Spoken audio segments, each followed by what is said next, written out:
18 ans que je mets ça, j'ai encore des mains. On vous pique pas la place, on a déjà eu notre première phase. Pas de souci au contraire. Si ce matin, Jean Castex est d'humeur joviale, c'est qu'il vient avec de bonnes nouvelles. Une énième visite d'un centre de vaccination pour prendre la température. Ça se passe bien. C'est très très bien, c'est extrêmement bien organisé. Comme partout. Franchement, c'est la France peut être fière. Et pour annoncer la fin des critères restreignant l'accès au vaccin. Ça a toujours été la stratégie vaccinale de la France. D'abord les plus vulnérables et ensuite tout le monde. Nous sommes un État aujourd'hui d'ouvrir à tout le monde parce que nous avons bien travaillé, mais il reste encore des publics vulnérables. Donc il faut que notre dispositif, qui est maintenant déployé sur tout le territoire, aille chercher ces personnes fragiles, ces personnes qui ont des problèmes de santé par ailleurs. Il est indispensable qu'ils puissent être le plus vite possible vaccinés. C'est votre première? Oui. Vous aviez pris rendez-vous? Il y a 2 semaines. Oui, ça va. 28 millions d'adultes sont désormais éligibles à la vaccination et non vaccinés.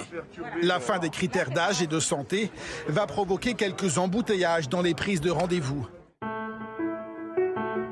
À l'heure actuelle, près de la moitié de la population majeure a reçu sa première dose.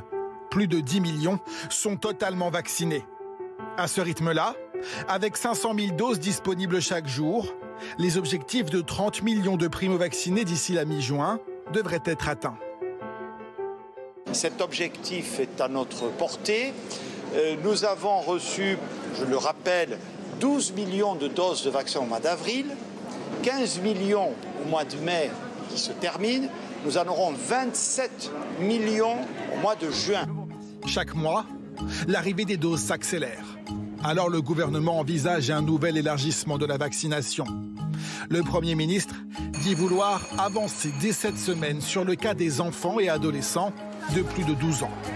Pour stopper la diffusion de ces virus très transmissibles, il faudra vacciner une part encore plus importante de la population que ce que l'on pensait auparavant. Et sachant que les vaccins ne sont pas à 100% efficaces, ça veut vraiment dire vacciner 90%.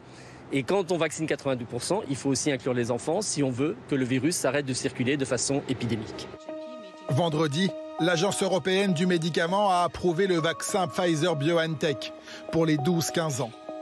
En France, la Haute Autorité de Santé doit se prononcer dans les prochains jours.